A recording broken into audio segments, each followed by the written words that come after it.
నా పోరాటం వ్యక్తుల మీద కాదు, తెలుగు చిత్ర పరిశ్రమలో మార్పుల కోసమే నా పోరాటం. నిరసనకు మళ్లీ మొదలు పెడతాను. నాకు ఎవరి మీద పగలేదు. ఒకరి తీరుతో హట్ అయ్యాం. వారి మీద యుద్ధాన్ని ఆపేస్తున్నా అంటూ ఇటీవల ఫేస్బుక్ లో పోస్ట్ పెట్టింది శ్రీరెడ్డి.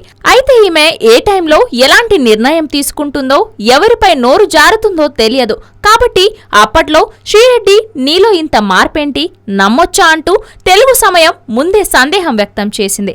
అయితే అందరూ భావించినట్టుగానే మళ్లీ వ్యక్తిగత ఆరోపణలు మొదలుపెట్టింది.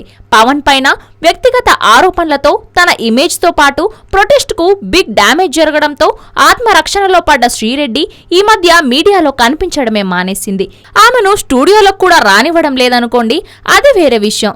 దీంతో ఫేస్బుక్, ట్విట్టర్ల ద్వారా తన అభిప్రాయాలను వ్యక్తం చేస్తున్న శ్రీరెడ్డి తన పోరాటం వ్యక్తిగత ఆరోపణలతో పక్కదారి పట్టడంతో ఇకపై అలాంటి ఆరోపణలు చేయనంటూ పోస్ట్ చేసింది.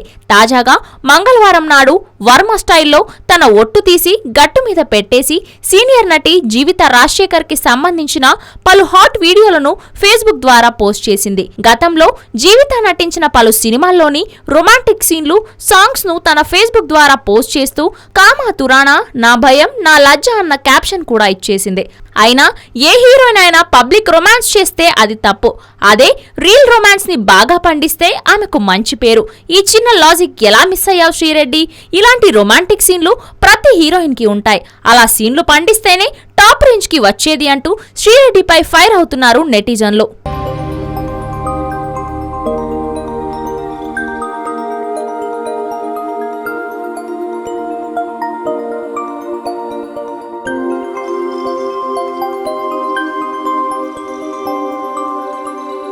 ఈ వీడియో గనుక మీకు నచ్చినట్లయితే లైక్ చేయండి, షేర్ చేయండి అండ్ సబ్స్క్రైబ్ చేయండి.